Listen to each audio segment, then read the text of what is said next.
Many times as musicians, we feel like down, we feel like, oh, what are we doing with our lives? And she loved the song, but she told, but I'm not sure if I can do it. And he asked me not to talk at that time. He just runs off to one corner and starts humming gibberish. Absolute gibberish. A lot of people cried. That was the thing which touched them the most, actually. And she was just looking at me with a very disappointed expression.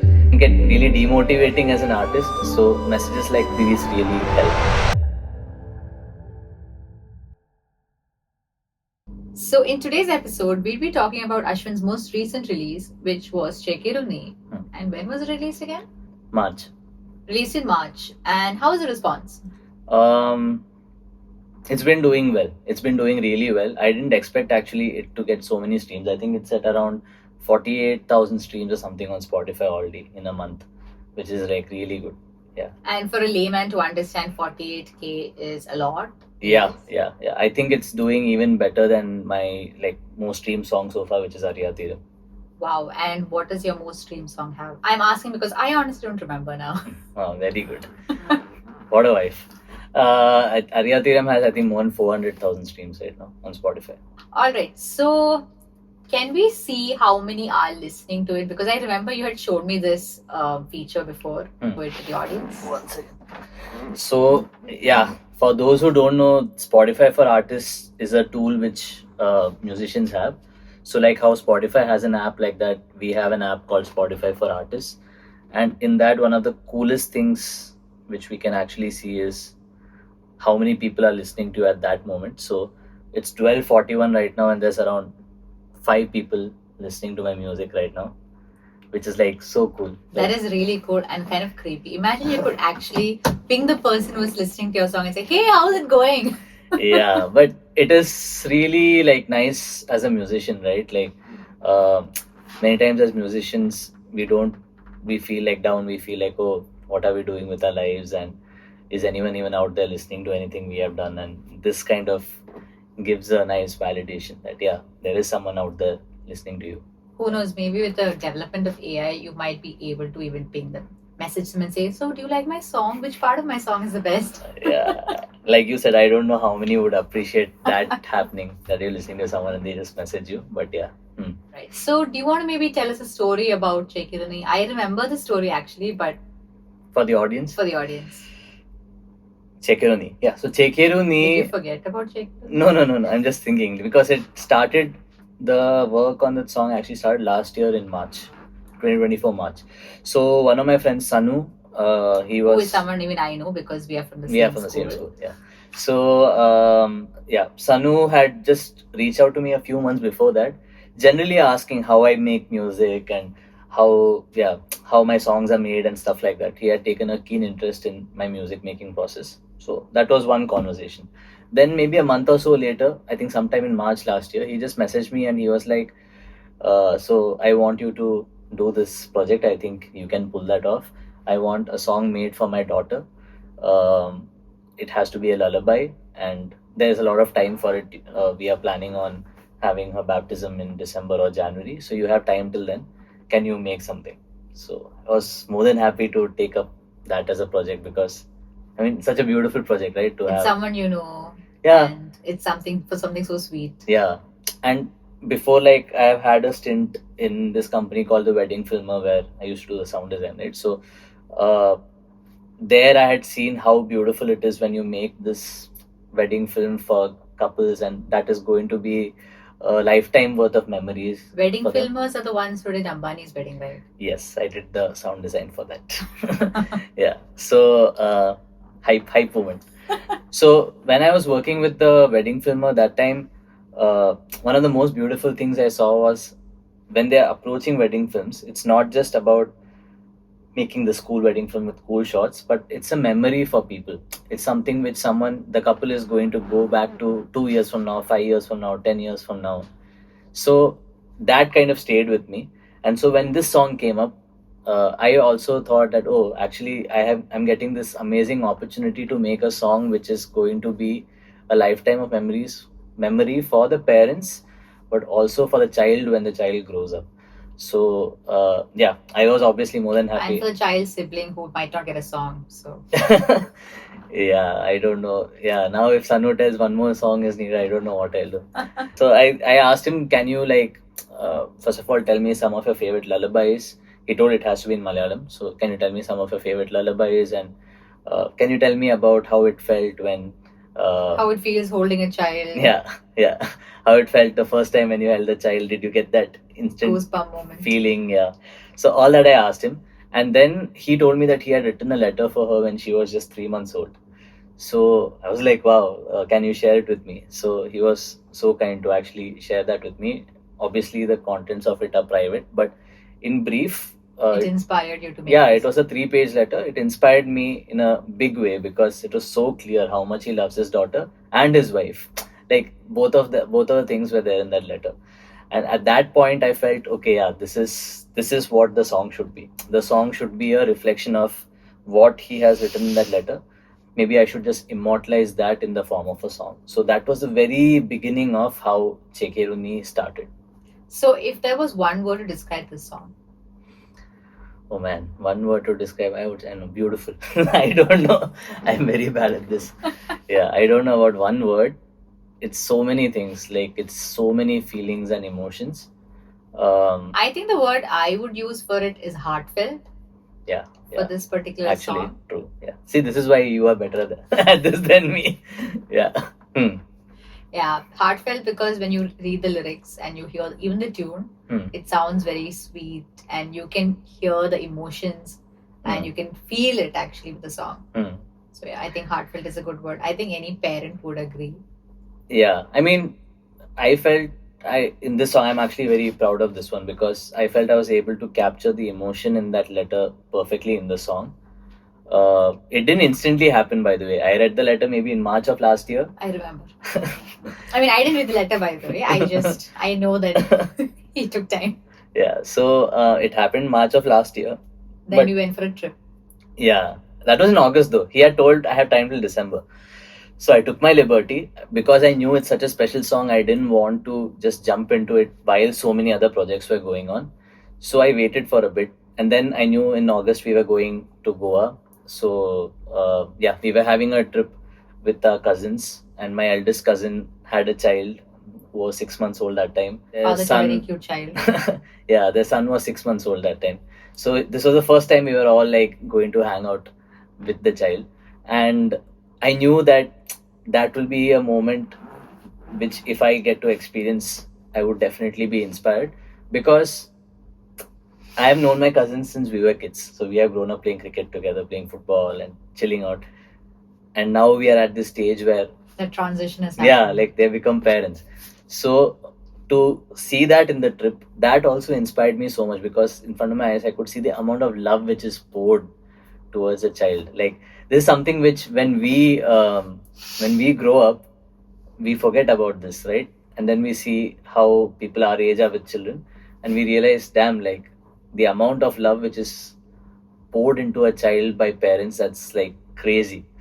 So that also really hit me, and I knew like now I had a bank of these emotions which I witnessed and read as well. First hand experiences seeing it. Yeah.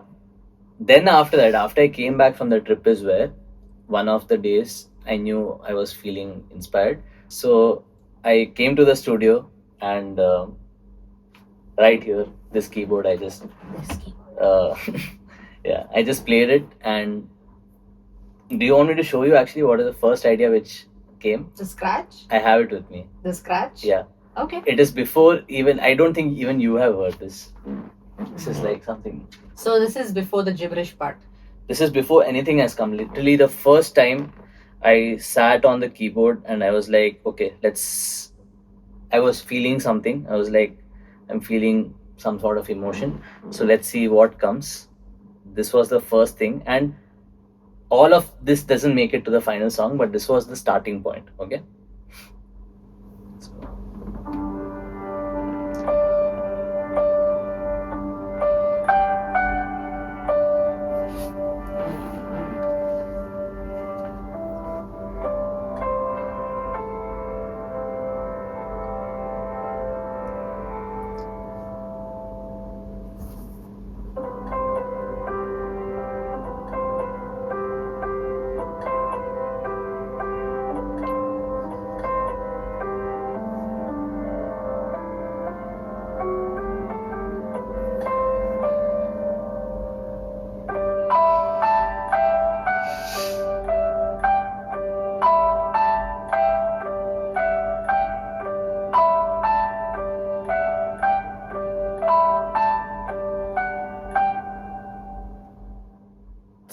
that was literally the first thing. Only the starting sounds like the actual song. Yeah, so the rest of it sounds very different. So the opening bit made it to the final song. That became the intro. And the part right after that is also that. Yeah, this is one of the best melodies that we have ever made. Thank you. So that was there, but I'm just finding my way around, so I don't like it's going somewhere here and there. I don't know what is happening. But the moment I played this much, so this was literally without any tempo, nothing. I just started just playing on the thing, and this much came, and I knew, okay, I'm somewhere here. I already started feeling like, yeah, that emotion is coming. And at that point is when I was like, okay, I have something in here. Then I started working on it properly. So I sorted out that next section. And then I kind of just put it down. I programmed it a bit. And then came the melody over it. I have that also. You want to hear that? Okay.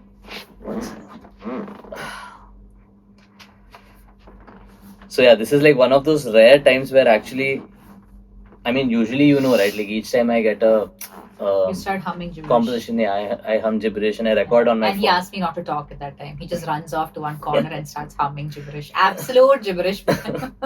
Yeah, so you'll hear more gibberish now. So now in this one, it'll be more like how the final version is.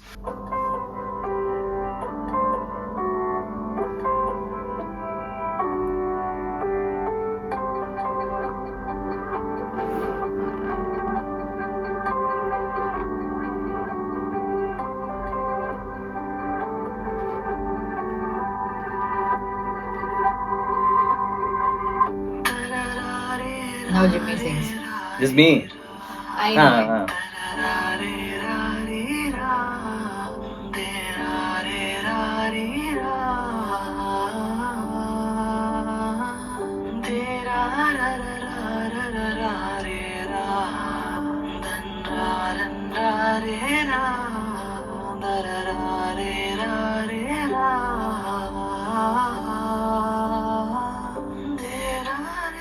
Female part, right? Yeah.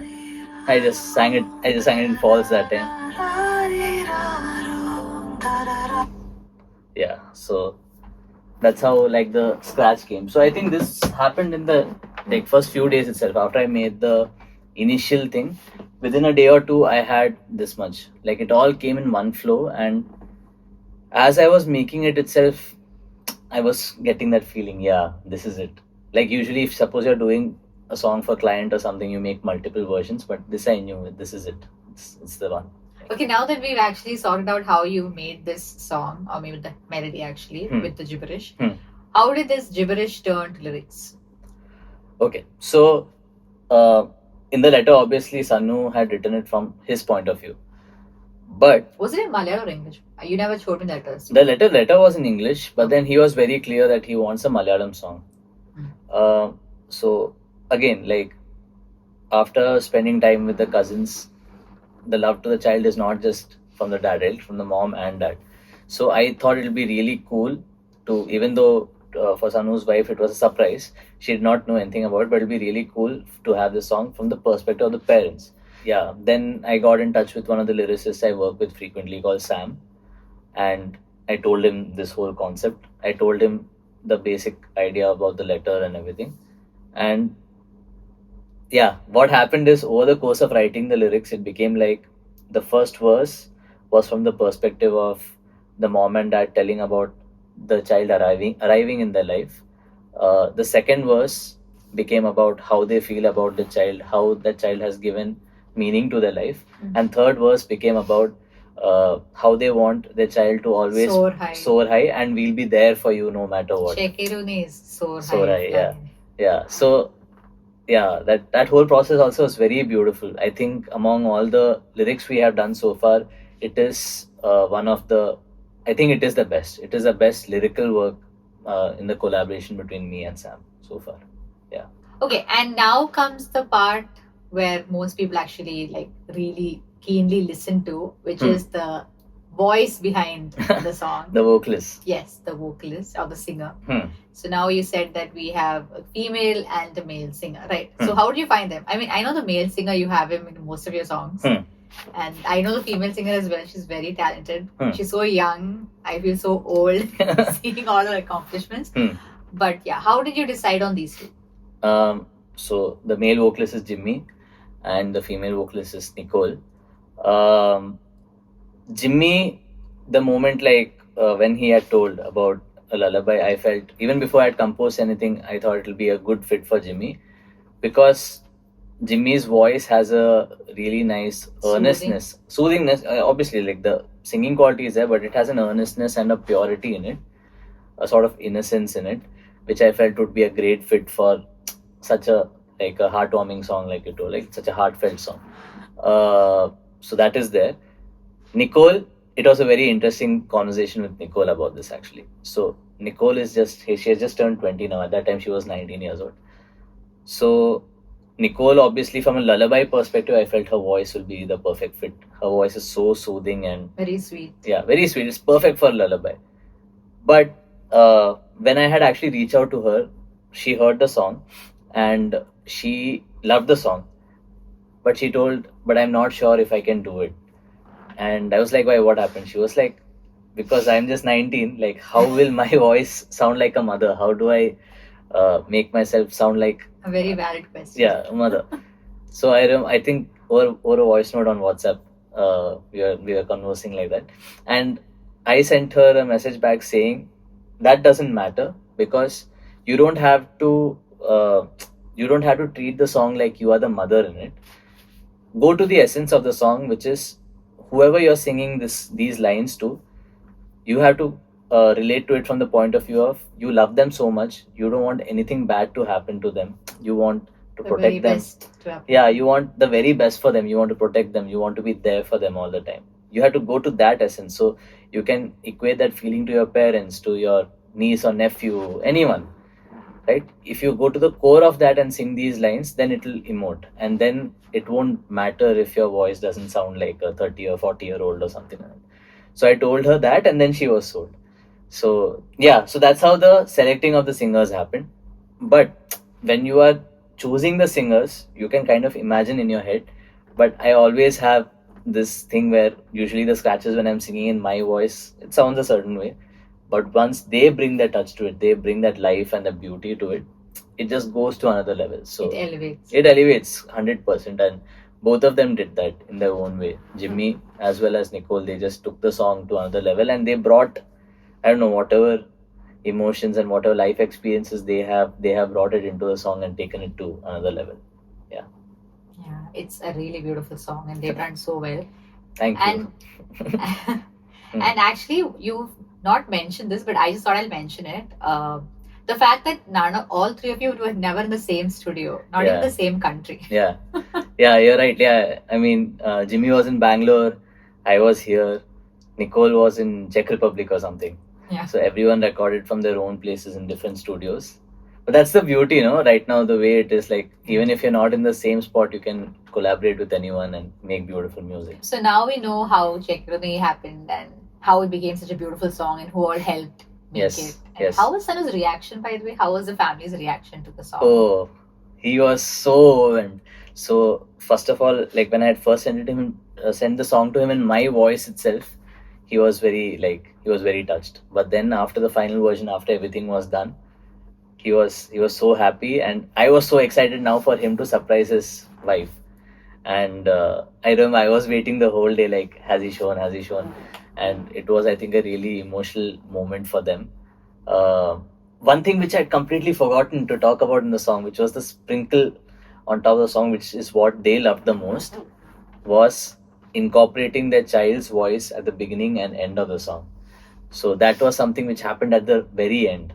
The whole song was ready, and I was thinking, yeah, you can hear the babies laugh. Yeah, I was like, okay, now the whole song is ready, but how do we do that final touch? Because this song initially was going to be made for them, but it'll be released online, and then it becomes a song for everyone. But how does it remain that babies and that family song? Yeah. So at that point, I thought, okay, I asked Sanu, can you just send me some videos of her laughing or something like that? And he sent me a few. So I edited them out, and then I just placed them at the beginning and the end. And in a way that kind of immortalizes that feeling they have for the child. in the song forever. So yeah, the baby also debuts in his. Yeah, the I mean, baby, her the first baby song. has debuted before she has turned one. So yeah, that was the thing which touched them the most actually in the whole song. When they heard the child's voice, they were like, "Wow!" Like, and he told me that time they're just listening to it over and over and over and over again. So I mean, even when the child grows up a bit more, and even when they grow older, also they can always go back to this song, and you can actually hear the yeah, how you were. laughter, the It's squeals, like and everything. when we are watching sitcoms, like we're watching Modern Family and all, and we can see every season they are growing. Yeah. So it's like that now. Right now, the child won't understand what the song's meaning is or anything. But years down the line, they can look back and like, oh wow, our parents did this for me, and this was how they felt about me. That is such a beautiful thing to be able to bring out into the world. So yeah, I'm so proud of that. Yeah. So what were the fan responses to this? I mean, I know you had a lot of good responses. Lot of people cried, especially people with children, like whether they are small newborn babies or older kids who are in college. A lot of parents have cried. I've been getting some really like sweet, touching messages. Let me actually. Lot of tears were shed. Anyway, so I got some really sweet messages. This one was like, "Hey Ashwin, hope you're well. Just want to share that Chekkeru Nee is a huge favorite of my 4-month-old baby. She loves to fall asleep with this song. Your voice is magical in it. Looking forward to hearing more lullabies from you." The voice is not mine. Did you correct her by that? I did. I'm not gonna take credit for Jimmy's voice, but there are people who have actually come to the house and asked, "Your voice does not match your songs." yeah, there was this guest which had come to the house, and she was really expecting Ashwin to have that sing-song voice. Yeah, and she was just looking at me with a very disappointed expression, and then I was like, "What?" And she was like, "Your voice sounds different." Like, I am not the singer. Yeah, so that has happened. Another message is, "Thank you for making such a beautiful song. It hit me a lot. I stay away from my parents and sometimes we fight, but after hearing this song, it just makes me regret everything again and again. I'm turning into a better person." Wow. Like, stuff like that is crazy. That it's crazy that not only parents but even children have been affected, and even they find it heartfelt and because inspiring. remember, I was telling you, right? Like, when we grow up, we forget the amount of love which was showered onto us as babies, and now, like, after you suddenly come across a song like this, it just makes you remember that, oh, like, imagine the sleepless nights, imagine how much sacrifice they have made, and after a point you go into your teenage years and you do whatever you want. So yeah, even like just today I got a comment on the YouTube. My daughter likes to hear the song. Today? Yeah, just today. Like, my daughter likes this song to listen every night before going to bed. That is so cute. It's like a lullaby for babies. Yeah, so the song is slowly finding its audience and it's getting its appreciation basically. So yeah, basically that makes me so happy. For me, every song which I make, obviously when I'm making at that point, I'm thinking about how it's resonating with me. But after it's out in the world, what really makes me happy is when it touches other people. And all these comments, I'm getting more and more of these comments every week now. So that is like really amazing. Yeah. It must be like such an ego boost also. For me, it's not an ego boost. For me, it's like, yeah, like my songs are making a difference. That is like more. Yeah, getting messages saying that this song is making me a better person, or that's crazy. That is like crazy. Like, because it's your music which has affected someone like that, and for some stranger to come to get affected, to get touched so much that they are just coming into your messages and telling all this, that shows that making good music is important. Often in this world, like with all the reels and with AI and all these things going on, it kind of gets very difficult as an artist to just, yeah, it can get really demotivating as an artist. So messages like these really help. Uplift you. Yeah, 100%. Yeah. And also seeing Spotify and seeing how many are listening. The numbers, yes. But the thing with numbers is, after a point, you become numb to them, right? Because they're just numbers. And as humans, what happens is initially some number which you find to be very big, once you achieve that, that's not enough for you. Now you want the next big number and the next big number. But like literally messages like this sometimes just makes you realize that all those numbers are people, are real people who are actually listening to your music. So that is so amazing. Yeah. And that everything is worth it in the end, like all the effort. 100%. Yeah. Music does make a difference in people's life. Yeah. Okay, and with that, we have come to the end of episode 1 of our We made it. Yes. I know, we made it. I hope it was fun. But yeah, I enjoyed. Even I enjoyed. Yeah, and I hope the people who are watching this are also enjoying. Yeah, I hope so. Okay, so I have always wanted to do this. Like, share, and subscribe. This is the first time I got to do that. But yeah, like we started this podcast as a way to basically talk about my music. I felt a lot of people have been asking me like how is the process behind making the songs and all that, and I felt there's no better person to sit with me and talk about these things than my wife. Free of cost. Yeah, that is an advantage. But she's an amazing talker. She's much more charismatic than me. So yeah, I felt this would be a great idea, and I hope you guys are also enjoying this. We plan on doing many more episodes. Ale? Yes. Will you be able to make time? I hope so. Yeah, we'll be putting more episodes. We just at least one per month. We just did Chekkeru Nee today, but we'll do other songs as well. So yeah, let's do that whole like, share, and subscribe thing and end the podcast. Yeah. But before that, for our next episode, what are we going to talk about? Is it about where you have decided to step in as an artist and sing? I will talk about that maybe in the next episode. Yes, maybe we might tease that. That is something which might be happening. But in the next episode, we can talk about the song which nearly didn't happen. All right. Yeah, we can talk about that. So you can stay tuned for that in the next episode. Yes. Yeah.